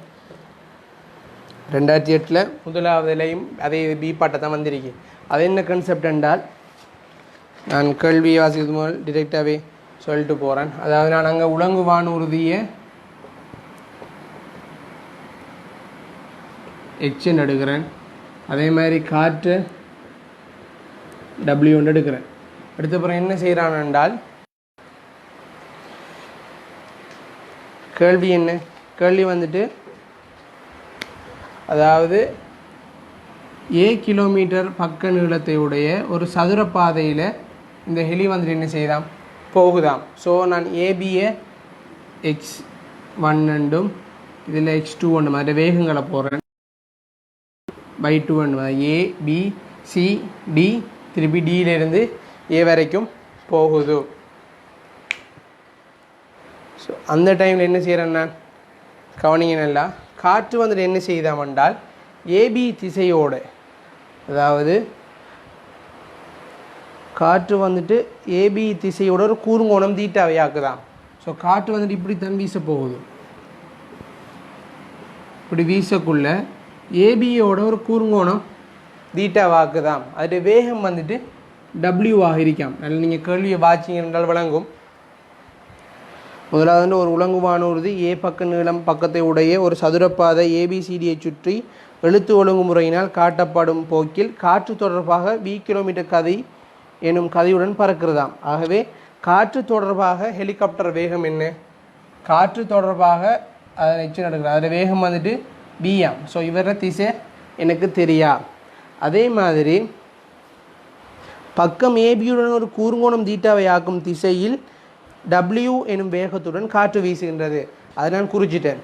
ஸோ அதில் காற்றுட பூமி சார்பானது வந்துட்டு VWE வந்துட்டு கிடையோட தீட்டாவாக இருக்க போகுதோ. ஸோ இந்த கேள்வி என்ன பாதையின் மூலைகளை சுற்றி திரும்புவதில் நேரம் இழக்கப்படவில்லை. ஆகவே டிரெக்டாக போகுது என்கிறத அர்த்தம். அதோடு சேர்த்து என்ன செய்யலாங்க முக்கோணிகளை வரையட்டாம். ஏலேருந்து பிக்கும் சியிலேருந்து டிக்கும் எடுக்கும் செல்ல நேரம் எடுக்கும்களை கூட்டுத்தொகையை காண்டாம். அதாவது ஏலேருந்து பிக்கு எடுக்கிற டைம் TABயையும் சியிலேருந்து CDயையும் கூட்டப்போக்கில் எடுக்கிற டைமை காண்டாம். ஆகவே நமக்கு by1 கன்சிடர் இல்லை. அதாவது B to Cயோ D to Aயோ நமக்கு கன்சிடர் இல்லை. அவரை கன்சிடர் இல்லாமல் A to Bயையும் C to Dயையும் காண சொல்லி தான் கேட்குறான். ஆகவே நான் என்ன செய்ய போகிறேன், அதுக்குரிய வேக முக்கோணிகளை வரைஞ்சால் மட்டும் எனக்கு போதும். ஆகவே நான் என்ன செய்கிறேன், வேக முக்கோணிக்குரிய அந்த தொடர்புகளை எழுதுகிறேன். HE சமன் VHW ப்ளஸ் VWE. ஆக இவர் என்ன, சதுரத்தில் எனக்கு x1ம் x2ம் மட்டும்தான். இவர V திசை தெரியா எனக்கு. அடுத்து வந்துட்டு காற்றிடம் வந்துட்டு W இருக்க போகுது, கிடையோட தீட்டா. ஸோ தரப்பட்ட தரவுகளை வரைஞ்சிட்டேன். வரைஞ்சதுக்கு பிறகு என்ன செய்கிறேன், டிரெக்டாக இதை என்ன செய்யணும்னா வேக முக்கோணியை வரையணும். வேக முக்கோணியை வரைகிறதுக்கு கவனிங்க நல்லா, திசை தெரியும் இவர் தான், பருமன் இவர் தான் தெரியும். ஸோ அவரில் நான் ஸ்டார்ட் ஆக போகிறேன். அவரில் ஸ்டார்ட் ஆகி முடிகிறது என்ன வரைக்க போகுதோ, மையமாக இருக்க போகுதோ. ஸோ இது W, இவர் கிடையோட தீட்டா கோணத்தை ஆக்குறார். இவர் கிடையோட தீட்டா கோணத்தை ஆக்கினார் என்றால் நல்லா கவனிங்க, இவர் என்ன நம்மகிட்ட திசை தெரியா, இவரை திசை தெரியாங்கிறதுனால இவரை ரெண்டும் கிடை நோக்கி தரிக்க போகுது. இவரை ஸ்டார்டிங் பாயிண்ட்ல இருந்து தான் நான் என்ன செய்ய போகிறேன், ஸ்டார்டிங் பாயிண்ட்ல இருந்து தான் இவரை திசையை விளைவுல கவனிக்க போகிறேன். ஸோ விளைவுல கவனிக்கிட்டால் என்ன செய்ய போகிறேன், இவர் எப்பயும் கிடையாக தான் இருக்க போகுதோ, அதாவது கிடையாக எக்ஸும் x1ம் x2ம் இருக்க போகுது. ஸோ வைட திசையின் அடிப்படையில் இது x1 இல்லை இது x1 தீர்மானிக்க போகிறோம். ஸோ இதான் ஸ்டார்டிங் பாயிண்ட்ங்கிறதுனால இங்கேருந்து ஸ்டார்ட் ஆகிட்டோம். ஸோ இவர் முடியிலிருந்து இவர் தொடுக்கிறது தான் நம்மளோட அடுத்த வேகக்கூறு அறிக்க போகுது. ஸோ இது V. ஸோ இங்கே ஸ்டார்ட் ஆகி இங்கே அப்படி முடியுது என்றால் இவர விளையுள் இந்த திசையில் x1க்கு சமனாக இருக்க போகுதோ. அதே மாதிரி இவர் இங்கே ஸ்டார்ட் ஆகிட்டார். ஸோ முடியணும் இங்கே, நான் W பிறகு எழுதுகிறேன். ஸோ இங்கே முடியணும். ஸோ இங்கே இது W இருக்க போகுதோ. ஆகவே இப்படி போய் இங்கே வருதென்றால் இந்த திசையில் இது x2ஆக இருக்கும். இப்போ நமக்கு என்ன கேள்வி, ஏயிலிருந்து பிக்கும் சீலம் டிக்கும் போகிறதுக்கான நேரம் தேவைண்டால் SMUTின் பிரகாரம் நமக்கு S தெரியும், எல்லாமே A கிலோமீட்டர் பக்கமாக. ஸோ இவரை தூரம் தெரியும். ஸோ அதன் அடிப்படையில் x1ஐயும் x2ஐயும் கண்டனால் என்ன செய்ய போகிறேன், நான் டைமை காணலாமா இல்லையா. ஸோ x1ஐயும் x2ஐயும் காண்றதான் நம்மளோட அடுத்த வேலை. ஸோ இது கிடையாதுக்குமே நம்புகிறேன். ஸோ நம்மளோட அதே வேலை மையத்திலேருந்து காண வேண்டியதுக்கு செங்குத்து வரைஞ்சிட்டேன். ஸோ இவர் Wங்கிறதுனால இவ்வளவு தூண்டையும் என்ன W cos θ, இவ்வளவும் W sin θ. நல்லா கவனிங்க, W sin θ. ஆகவே x1ஐயும் x2ஐயும் காண போகிறேன். x1 எனக்கு தெரியும், இவ்வளவும் தான் இந்த x1. ஆகவே இந்த முக்கோணை நல்லா கவனிங்க. இந்த முக்கோணில் பைதகரஸ் தேற்றம் உபயோகிச்சிங்க என்றால் V வர்க்கத்தில் இருந்து W வர்க்கம் சைன் வர்க்கம் தீட்டா கழிச்சிங்க என்றால் உங்களுக்கு இவ்வளவு துண்டும் தான் வரப்போகுது. ஆனால் எனக்கு x1ங்கிறது இவ்வளவு துண்டும். ஆகவே இதில் இருந்து இதை வர்க்கிச்சு கழிச்சு ரூட் எடுக்கிறதோட, அதாவது பைதகரஸ் தொடர்பில் இந்த நீளத்தை கண்டதுக்கு பிறகு நான் என்ன செய்ய வேண்டியிருக்கி, W cos θவை கூட்ட வேண்டியிருக்கி. ஆகவே x1 நான் எப்படி எழுதுறேன் என்றால் நல்லா கவனிங்க, V வர்க்கத்தில் இருந்து W வர்க்கம் சைன் வர்க்கம் தீட்டாவில் இருந்து என்ன செய்வேன், இவ்வளோத்தையும் கண்டதுக்கு பிறகு அதிலிருந்து W cos θவை கூட்டுவேன். அதே மாதிரி x2 வந்துட்டு V வர்க்கம் மைனஸ் W வர்க்கம் சைன் வர்க்கம் தீட்டாவில் இருந்து W cos θவை கழிக்கிறதுக்கு சமனாக இருக்க போகுது. அதாவது அதே இதில் பாவிச்சுன்னு என்றால் V வர்க்கத்தில் இருந்து W வர்க்கம் சைன் வர்க்கம் தீட்டா கழிச்சிருந்தால் இன்றைக்கி இவ்வளோ தூரம் வரப்போகுது. ஆனால் எனக்கு இவ்வளோ தூரம் தான் x2. ஆகவே அதிலிருந்து W cos θவை கழிச்சுன்னு என்றால் வர்றது x2 ஆக இருக்கும். ஸோ நான் என்ன செய்யணும், TABயையும் TCDயையும் கண்டு ரெண்டையும் கூட்ட போக்கலாம். என்ன வரப்போகுது, இன்னைக்கு மொத்த டைம் வரப்போகுதும். அந்த டைம் நான் ஒரு T1 எடுக்கேன். கவனிங்களா நல்லா, T1 எடுக்கேன்.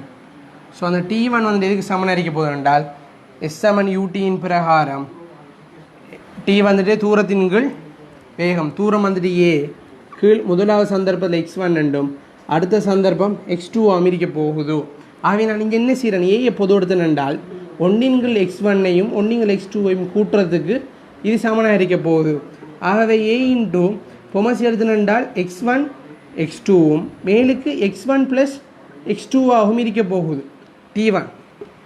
இதில் எந்த பிரச்சனையும் இருக்காது. இது நார்மல் நம்ம அச்சருக்கான இதை கூட்டுத்தொகை, அதாவது ஒன்றிங்கள் x1 ஒன்றிங்கள் x2 கூட்டினாலும் இந்த துண்டு எடுக்க போதும். ஸோ நான் என்ன செய்கிறேன், இதுக்கு பிறகு டிரெக்டாக x1ஐயும் x2ஐயும் பிரதியிட்டேன் என்றால் எனக்கு எப்படி வரப்போகுதோ, ஏயை பொதுவாக எடுத்துட்டு x1ஐயும் x2ஐயும் கூட்டேன் என்றால் நல்லா கவனிங்க, இது ரெண்டையும் கூட்டினேன் என்றால் இது ப்ளஸ் இது மைனஸ், ஆக இது ரெண்டும் இல்லாமல் போகுது. ஆகவே மேல் துண்டு எனக்கு 2b வர்க்கம் மைனஸ் w வர்க்கம் sin வர்க்கம் தீட்டா கீழ் என்ன செய்ய போகிறது, x1ஐயும் x2ஐயும் பெருக்க போகிறேன். x1ஐயும் x2ஐயும் பெருக்க போகிறேன் என்றால் இதை நான் ஒரு a என்றும் இது ஒரு b என்றையும் எடுத்தேன் என்றால் இது a + b இது a - b ரெண்டையும் பெருக்கிறேன் என்ன வரப்போகுது, a + b-ஐயும் a - b-ஐயும் பெருக்கிறேன் என்றால் a வர்க்கம் மைனஸ் b வர்க்கம் வரப்போகுது. அதாவது இதோட வர்க்கத்தையும் இதை வர்க்கிச்சு அதுலேருந்து இதில் வர்க்கத்தை என்ன செய்ய போகிறேன், கழிக்க போகிறேன். ஆகவே டிரெக்டாகவே நான் அப்ளை பண்ணுறேன். என்ன சொன்னதுனால b வர்க்கம் மைனஸ் w வர்க்கம் sin வர்க்கம் தீட்டா அதோட வர்க்கம் போயிடும் வர்க்கம் மூலம். ஸோ அதுலேருந்து w வர்க்கம் cos வர்க்கம் தீட்டா. ஸோ இதுலேருந்து உங்களுக்கு தெரியும் எப்படி என்று காணலாம். அந்த w வர்க்கத்தை பொது எடுத்தீங்களென்றால் sin வர்க்கம் தீட்டாவையும் cos வர்க்கம் தீட்டாவையும் அடைப்பு நீக்கலாம். ஸோ இது மைனஸ் எடுத்தீங்கன்னா w வர்க்கத்தை sin வர்க்கம் தீட்டா ப்ளஸ் cos வர்க்கம் தீட்டா, ஆகவே இது ஒன்றுக்கு சமனாக இருக்க போகுது. ஆகவே கீழுக்கு இன்றைக்கி வரப்போகுது என்றால் b வர்க்கம் மைனஸ் w வர்க்கம். ஸோ அதில் ஆன்சர் நமக்கு தந்திருக்கிறான். ஸோ நம்ம செஞ்சது சரி. 2a இன்ட்டு அந்த ருட்டில் வர அந்த அவ்வளோ துண்டும் கீழுக்கு b வர்க்கம் மைனஸ் w வர்க்கம். ஸோ அதுக்குரிய கேள்வியை நாம் ஆன்சர் எடுத்துட்டோம். ஸோ எல்லோரும் கொஞ்சம் கவனிச்சிங்கன்னால் வழங்கும்.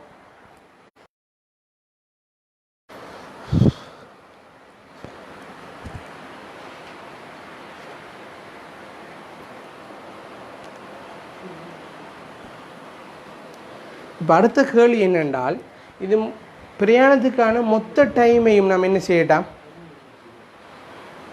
பிரயாணத்துக்கான மொத்த டைமையும் உயிர்த்தறியட்டாம். எப்படி காணலாம், நல்லா கவனிங்க. இப்போ T1 என்று நான் எடுத்துக்கிறேன், ஏலேருந்து பிக்கு போய் சிலேருந்து டிக்கு வரதும். இவர பிரயாண தூரம் B to Cயும் D to Aயும் நம்மளுக்கு பெண்டிங்கில் இருக்கி. ஸோ அதை எப்படி நாம் அறியலாம், நல்லா கவனிங்க. T1 எப்படி, T1 நான் இங்கே எழுதுகிறேன். T1 வந்துட்டு 2a b வர்க்கம் மைனஸ் w வர்க்கம் sin வர்க்கம் தீட்டா கீழுக்கு b வர்க்கம் மைனஸ் w வர்க்கம். ஸோ இந்த T1 வந்து என்ன செய்ய போகுது, a to bயும் c to dயும் நமக்கு என்ன கேள்வி கேட்குறான், இப்போ b to cயும் d to aயும் தேவை. அதையும் கண்டா தான் அதை நான் T2ன்னு எடுத்து கண்டா தான் என்ன செய்ய போகிறேன், நீ மொத்த டைமும் வரப்போகுது கேபிட்டல் T அதை வரப்போகுது T1ஐயும் T2ஐயும் கூட்டி. அந்த T2 நான் இப்போ எப்படி காணலாம், நல்லா கவனிங்க. இந்த T1 வந்துட்டு இந்த T1ல் A வந்துட்டு தரவு, இது ஃபிக்ஸட், இது மாற போகிறது இல்லை சரியே.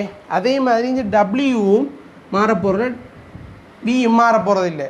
இப்போ நான் திருப்பி இந்த x1க்கும் x2க்கும் வேக முக்கோணி வரைஞ்ச மாதிரி இந்த y1க்கும் y2க்கும் வரைஞ்சி திருப்பி இதே ஸ்டெப்பை செஞ்சு T2வை காணலாம். ஆனால் அப்படி காணாமல் நமக்கு என்ன செய்ய சொல்கிறான், உயிர்த்தறிய சொல்கிறான். உயிர்த்தறிய என்ன செய்யணும், இந்த டைமில் இருந்து இவருக்கு வந்த டைமை எப்படி காணலாம் அனலைஸ் பண்ணணும். கொஞ்சம் யோசிங்க அப்போ.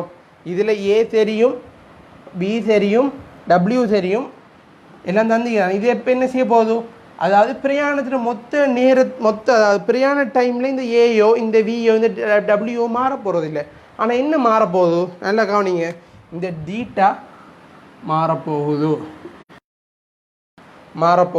ஏன், ஏல இருந்து பிக்கு, அதாவது இது இந்த தூரம் இது வந்துட்டு A to Bயும் C to Dயும் தான் இந்த துண்டு. ஸோ இந்த சந்தர்ப்பத்தில் மாறக்கூடாது தீட்டா என்ன, வேற என்ன இந்த தீட்டா வந்துட்டு காற்று போகிற திசையோட, அதாவது எந்த திசை A to Bயோடையும் C to Dயோடையும் ஆக்கிற கோணம். நல்லா கவனிங்க, இந்த காற்று A to Bயோடையும் C to Dயோடையும் இதையும் தீட்டாண்டு எழுதலாம், ஆக்கிற கோணம். ஸோ அதே மாதிரி நல்லா கவனிங்க, எனக்கு தேவை டைம் காணும். நான் எதே உயிர்த்தறை சொல்லிக்க நல்லா கவனிங்க. B to Cயையும் டி டு ஏயையும் நான் காணணும். எப்படி காணணும்? உயிர்த்தறியணும். ஸோ அந்த சந்தர்ப்பத்தில் காற்றை வந்துட்டு அவங்களோட பக்கத்தை எப்படி வெட்டுதோ அதான் அந்த கோணம் இங்கே அந்த கோணம் வரைக்க போகுது. தீட்டா வரைக்குமா? நிச்சயமாக தீட்டா வரைக்க போகிறதில்லை. நான் அந்த கோணத்தோட அல்ஃபான் எடுக்கிறேன். ஸோ அல்ஃபான் எடுத்தனென்றால் T2 எதுக்கு சமனாக இருக்க போகுது? நல்லா கவனிங்க. T1 வந்துட்டு T1ல இங்கே வியும் டபிள்யூயும் ஏயும் வந்துட்டு பிரியான டைமில் எப்படியும் மாற போகிறது இல்லை. அங்கே தீட்டா தான் மாறப்போகுது. அந்த தீட்டாங்கிறது என்ன? காற்று வந்துட்டு அவரை பயண பாதையில் அமைக்கிற கோணம் இங்கே ஏபி சிடி. இது வந்துட்டு காற்று வந்துட்டு ஏபியோடையும் சிடியோடையும் அமைக்கிற கோணம் தான் இங்கே தீட்டா. அதே மாதிரி அந்த காற்று இந்த பிசியோடையும் இந்த டிஏயோடையும் அமைக்கிற கோணம் தான் என்ன வரப்போகுது? இந்த அல்ஃபாவை வந்தால் நமக்கு ஆன்சர் என்ன செய்யலாம்? உயிர்த்தறியலாமா இல்லையா? அந்த கவனிங்க கொஞ்சம் எழுதுறேன். இங்கே அல்ஃபா என்ன? இங்கே அல்ஃபா வந்துட்டு காற்று வந்துட்டு பிசி பாதையிலையும் டிஏ பாதையிலையும் காற்று அமைக்கிற கோணம். ஸோ அதை நான் அல்ஃபான்னு எடுத்துக்கிறேன். இந்த அல்ஃபா இதுக்கு சமனாக இருக்க போகுது. இது செங்கோணம். நல்லா கவனிங்க. ஸோ சிம்பிளாக 90 - தீட்டான்னு எடுக்கலாம். ஆகவே நீங்கள் அல்ஃபாவுக்கு நீங்கள் பிரதியிட வேண்டிய கணியம் என்ன? π/2 - தீட்டா. ஆகவே இதில் இந்த தீட்டாவுக்கு பதிலாக நீங்கள் என்ன செய்யணும்? π/2 - தீட்டாவை பிரதியிட்டால் தான் உங்களுக்கு T2ங்கிற ஆன்சர் வரப்போகுது. 2a v வர்க்கம் - w வர்க்கம் கொஸ் வர்க்கம் தீட்டா இன்கீழ் v வர்க்கம் - w வர்க்கம். ஸோ இதான் ஆன்சர். எப்போ ஆன்சர்? T2ங்கிறது B2Cக்கும் D2Aக்குமான ஆன்சர். ஆகவே இதில் ரெண்டையும் கூட்டினா தான் என்ன செய்ய போகுது? உங்களுக்கு மொத்த டைம் வரப்போகுது. அதை அழிக்கிறேன். மொத்த டைம் வரப்போகுது. மொத்த டைம் நீங்கள் எப்படி காணுவீங்க? T சமன் T1ஐயும் T2ஐயும் கூட்டினால் T1 என்ன? இது ரெண்டையும் கூட்ட போக்குள்ள 2a கீழ் இந்த துண்டு மாறிலியாக இருக்க போகுது. ஸோ நான் அதை பொதுவாக எடுக்கிறேன். 2a கீழ் v வர்க்கம் - w வர்க்கம் பொதுவெடுத்தன் என்றால் v வர்க்கம் - w வர்க்கம் சைன் வர்க்கம் தீட்டா ப்ளஸ் v வர்க்கம் - w வர்க்கம் கொஸ் வர்க்கம் தீட்டா. ஸோ அடுத்த மொத்த நேரத்தை என்ன செஞ்சிட்டோம்? உயிர்த்தறிஞ்சு கண்டுட்டோம். இப்போ நமக்கு இன்னும் வேலை முடியலை, இன்னும் இருக்கிய ஆன்சர். ஸோ எப்படியும் அடுத்த கேள்வி என்ன கேட்கான்? இந்த டி உயர்வாக இருக்க போகல தீட்டாவோட பெருமானம் என்னவா? அதாவது இந்த நேரம் நாம் இந்த கண்டிக்கிற நேரம் தானே, இந்த நேரம் வந்துட்டு மேக்சிமம் இருக்க போக்குள்ள இந்த தீட்டா என்னவா இருக்கும்ங்கிறதான் நமக்கு கேள்வி. ஸோ நமக்கு தெரியும் வகையீடு நம்ம படிச்சுக்கிறோம். வகையீடின் பிரயோகத்தின் அடிப்படையில் ஒரு உயர்வுக்கமாக இழிவுள்ள என்ன செய்யப்பட போகுது? மேக்சிமம் ஆக போகுது. ஆகவே நான் என்ன செய்யணும்? இந்த டிடியை வந்துட்டு எது சார்பாக கேட்கணும் அது சார்பாக வகையிட்டால் தான் என்ன வரப்போகுது? எனக்கு வகையிட்டு அதில் திருமட்புள்ளியில் உயர்வுக்கமாக இழிவுள்ள அது பூஜ்ஜியமாக கண்டால் தான் நமக்கு தேவையான ஆன்சர் வரப்போகுது. ஆகவே இதை நான் அப்படி இதை வச்சுக்கிறேன். ஸோ இது தேவையில்லை, அழிக்கிறேன்.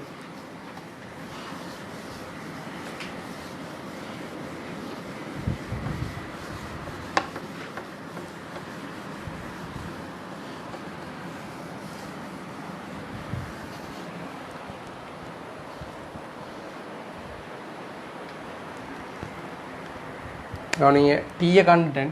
ஸோ எனக்கு என்ன தேவை? டிடி இன்கள் டி தீட்டா தேவை. அதாவது டிஏ தீட்டா சார்பாக வகையிட்டால் தான் என்ன செய்யலாம்? உயர்வாக இழிவாண்டு கண்டு அதுக்கேற்ற மாதிரி நான் அதை படித்திறனை பூஜ்ஜியமாக்கி இதை காணுவேன். ஆகவே டிடி இன்கள் டி தீட்டா எப்படி வரப்போகுது?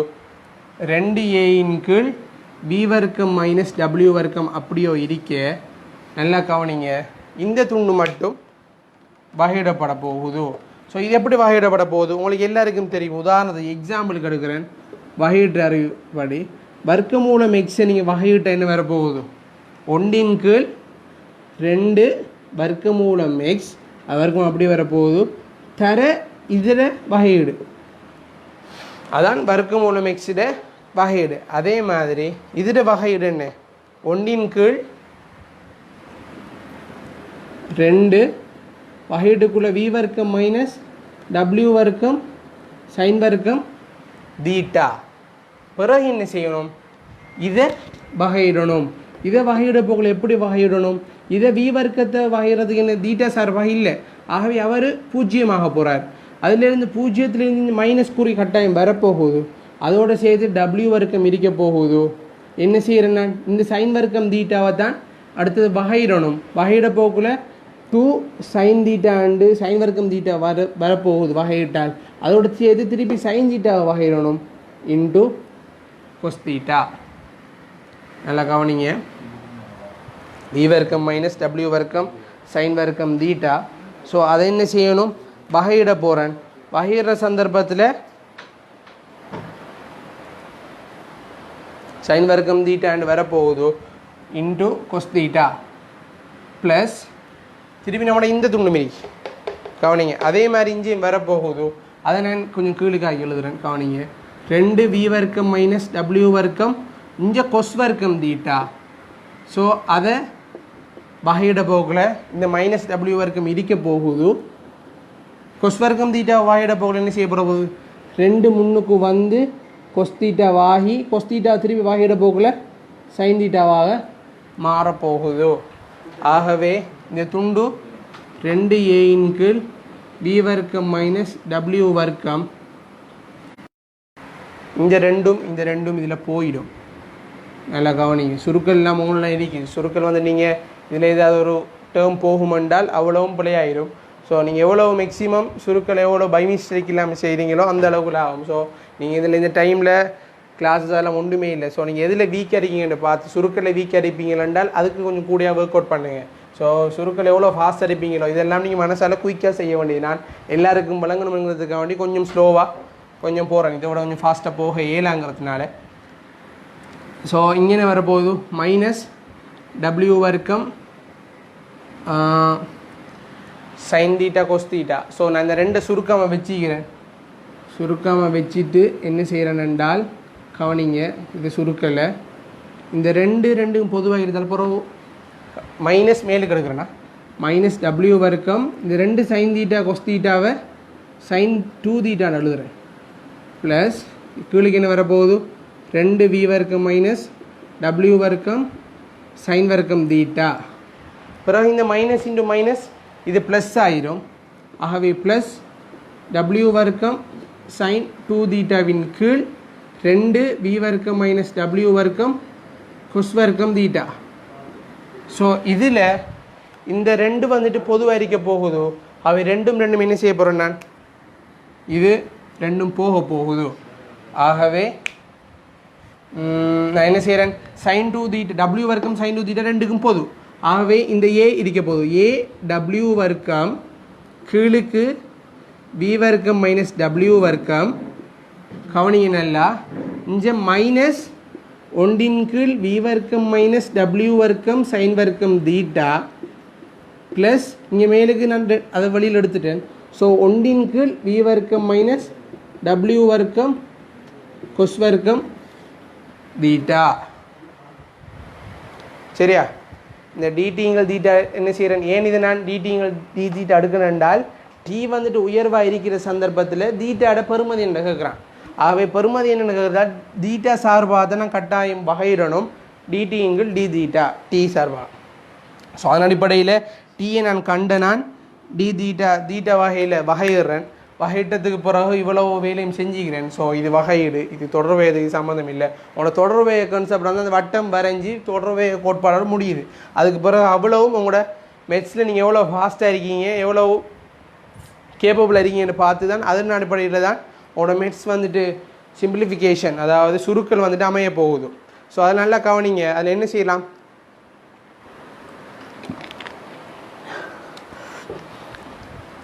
இதில் சைன் 2 தீட்டாங்கிற ஒரு டேர்ம் நான் மிஸ் பண்ணிட்டேன், எட் பண்ணிடுறேன். ஸோ சைன் 2 தீட்டா சரி இவ்வளவும் இருக்க போகுது. எனக்கு என்ன தெரியும், உயர்வு இழிவில் தான் என்ன, இந்த துண்டு படித்திறன் வந்துட்டு 0க்கு சமன். சரியா, ஆகவே படித்திறன் 0க்கு சமன் என்றால் இந்த அவ்வளவு டேர்மும் 0க்கு சமனா இல்லையா. இந்த அவ்வளவு டேர்மும் பூஜ்ஜியத்துக்கு சமன். இந்த அவ்வளவு டேர்மும் பூஜ்ஜியத்துக்கு சமன்ங்கிறதுனால நான் என்ன செய்கிறேன், இந்த துண்டு அவ்வளவும் வராது. ஏண்டா இதெல்லாம் டபிள்யூ பூஜ்ஜியத்துக்கு சமன் இல்லையே. ஆகவே தீட்டா சார்பாக வார அவ்வளோத்தையும் தானே இப்போ பூஜ்ஜியத்துக்கு சமப்படுத்த போகிறேன். அதில் முதலாவது கணியம் என்னவென்றால் sin 2 தீட்டா சமன் பூஜ்ஜியம். ஆகவே தீட்டா சமன் பூஜ்ஜியம் எடுக்கலாம். அதாவது இதை பூஜ்ஜியத்தை சமப்படுத்தினால். ஆனால் இது நமக்கு தீர்வு இல்லை. ஏன், தீட்டா வந்துட்டு மேக்ஸிமம் இருக்காது பூஜ்ஜியம். ஸோ அதன் அடிப்படையில் தீட்டாக்கு ஒரு பெறுமதி கட்டாயம் இருக்கும். எனவே நான் இடம் போதாங்க நான் திரும்பி நான் எழுதுகிறேன், கவனிங்க கொஞ்சம் நல்லா. அடுத்து என்ன செய்ய போகிறேன், இந்த அவ்வளவு டேர்மையும் பூஜ்ஜியத்துக்கு சமப்படுத்த போகிறேன். சமப்படுத்தின என்றால் என்ன வரப்போகுது இன்னைக்கு, இதே டிரெக்டாக சமப்படுத்தி எழுதலாம். ஆகவே 1 கீழ் b வர்க்கம் மைனஸ் w வர்க்கம் சைன் வர்க்கம் தீட்டா, அது அவ்வளோ ரூட்டுக்குள்ளே இருக்க போகுது, சமன் எதுக்கு சமன் அறிக்க போகுது, 1 கீழ் b வர்க்கம் மைனஸ் w வர்க்கம் கொஸ் வர்க்கம் தீட்டா. ஆகவே இது ரெண்டையும் குறுக்கு பெருக்கம் செஞ்சு நான் வர்க்கிச்சு விட்றேன். ஆகவே v வர்க்கம் மைனஸ் w வர்க்கம் சைன் வர்க்கம் தீட்டா சமன் v வர்க்கம் மைனஸ் w வர்க்கம் கொஸ் வர்க்கம் தீட்டா. இங்கே v வர்க்கம் போயிடும், மைனஸ் மைனஸும் போயிடும், டபிள்யூவும் போயிடும். அவை ஆன்சர் வந்துட்டு சைன் வர்க்கம் தீட்டா சமன் கொஸ் வர்க்கம் தீட்டா. ஆகவே சைன் வர்க்கம் தீட்டா என்றால் கொஸ் வர்க்கம் தீட்டா மைனஸ் சைன் வர்க்கம் தீட்டா என்றால் 0. ஆகவே இதை நான் என்ன செய்யலாம், எல்லாரும் தெரியும், இது கொஸ் 2 தீட்டாட வாய்ப்பாடு. ஸோ கொஸ் 2 தீட்டாட வாய்ப்பாடு தான் என்ன, கொஸ் வர்க்கம் தீட்டா மைனஸ் சைன் வர்க்கம் தீட்டா. ஆகவே கொஸ் 2 தீட்டா சமன் 0 என்றால் இங்கே 0க்கு பதில் என்ன எழுதலாம், கொஸ் π/2 தான் நமக்கு தெரியும் 0 ஆண்டு. ஆகவே 2 தீட்டா சமன் π/2. ஆகவே தீட்டா சமன் π/4. ஆகவே தீட்டா சமன் π/4ங்கிறதுனால நான் என்ன செய்கிறேன், இந்த தீட்டா சமன் π/4 என்றால் நான் இதில் இன்னும் ஆன்சர் எடுக்கலை. ஆனால் உயர்வு அடிவில் தான் படித்திறன் 0. நமக்கு கேள்வி டி வந்து மேக்ஸிமம் தீட்டாட பொறுமதி மேக்ஸிமமாக இல்லையான்னு தான் கேள்வி. ஸோ மேக்ஸிமம்ங்கிறத காட்டுறதுக்கு நம்ம என்ன செய்யணும், இது உயர்வா இல்லையா, இந்த தீட்டா வந்துட்டு உயர்வு பெறுமதியா இல்லையான்னு காட்டணும். ஆகவே நமக்கு தெரியும் உயர்வென்றால் இது π/4. ஆகவே இஞ்சான சந்தர்ப்பத்தில் π/5ஓட டெல்டா நம்ம டெஸ்ட் பண்ண போகல குறைவாக இருக்கும் என்றால், மைனஸ் போட போகல ப்ளஸ்ஸாக இருக்கும் என்றால், அதாவது தீட்டா வந்துட்டு டிடின்கள் டி தீட்டா வந்துட்டு π/4ல் இருந்து ஒரு டெல்டா தீட்டாவை நான் டெஸ்ட் பண்ண போகல என்ன செய்கிறேன், இதுக்கு நீங்கள் டெஸ்ட் பண்ணி பார்க்க போகல எப்பயும் ப்ளஸ்ஸாக வரும். அந்த சந்தர்ப்பத்தில் வந்ததுக்கு பிறகு டிடிங்கள் டி தீட்டாவும் π/4 ப்ளஸ் டெல்டா தீட்டாவை போட்டதென்றால் 0 விட சின்னதாக வரப்போகுது. ஆகவே இந்த சந்தர்ப்பத்தில் என்ன செய்யலாம், தீட்டா சமன் π/4ல் தான் ஆன்சர் உயர்வாக இருக்க போகுதோ. ஸோ அதன் அடிப்படையில் நம்மளோட கேள்வி என்ன, நம்மளோட கேள்வியில் நல்லா கவனிங்க. கேள்வியில் கேட்குறான் டீயை ஒரு உயர்வாக்கும் தீட்டாவின் பெறுமதியை காணுக. ஆகவே டி மேக்சிமமாக இருக்கிற சந்தர்ப்பத்தில் தான் தீட்டா சமன் π/4 இருக்கிற சந்தர்ப்பத்தில் தான் டி உயர்வாக இருக்க போகுது. அதை க்ராஸ் செக் பண்ணி நீங்கள் தீட்டா சமன் உங்களுக்கு தேவை என்றால் π/4 போட்டு நான் நீங்கள் எழுதினேன் ஆன்சர் டீக்குரியது. அதில் தீட்டாக்கு π/4 உண்ட ஆன்சர் ஒன்று போட்டிங்க என்றால் கடைசி ஆன்சர் வருது. கொஞ்சம் கவனிங்க, நான் இதை எழுதி வரேன், நீங்கள் கொஞ்சம் செக் பண்ணி பார்த்துக்கோங்க. கடைசி ஆன்சர் v வர்க்கம் மைனஸ் w வர்க்கம் 2v வர்க்கத்தின்கள் w வர்க்கத்தின்கள் 2. இதுதான் கடைசி ஆன்சர் வருது எப்போ தீட்டா சமன் π/4 ஆகி இருக்கக்குள்ள. ஸோ இந்த கேள்வி ஃபுல்லாக 2008 பண்ண நல்ல கேள்வி உண்டு. எல்லோரும் குழம்புறம் வந்துட்டு இந்த தீட்டா T1 கண்டதுக்கு பிறகு T2 எப்படி உயிர்த்தறை சொல்லிக்கிறான்னு, இந்த காற்று வந்துட்டு ஏபியோடையும் டிசியோடையும் ஆக்கிற கோணம் தான் தீட்டா. ஆக இந்த பக்கத்தோடையும் ஆக்கிற கோணம் அல்ஃபா என்றால் அது அல்ஃபா வந்துட்டு π/2 மைனஸ் தீட்டாக்கு சமன். ஆகவே அதை நீங்கள் போட்டிங்களாண்டால் ஆன்சர் சரியாக இருக்கும். ஆகவே நேரம் கொஞ்சம் கூடிய போனதுனால இதோட இன்றைக்கி ஸ்டாப் பண்ணிடுறேன். அவை டைப் 3 இன்றைக்கி பார்க்க கிடைக்கல. ஸோ அடுத்த கிளாஸில் டைப் 3 பார்க்கக்கூடிய மாதிரி.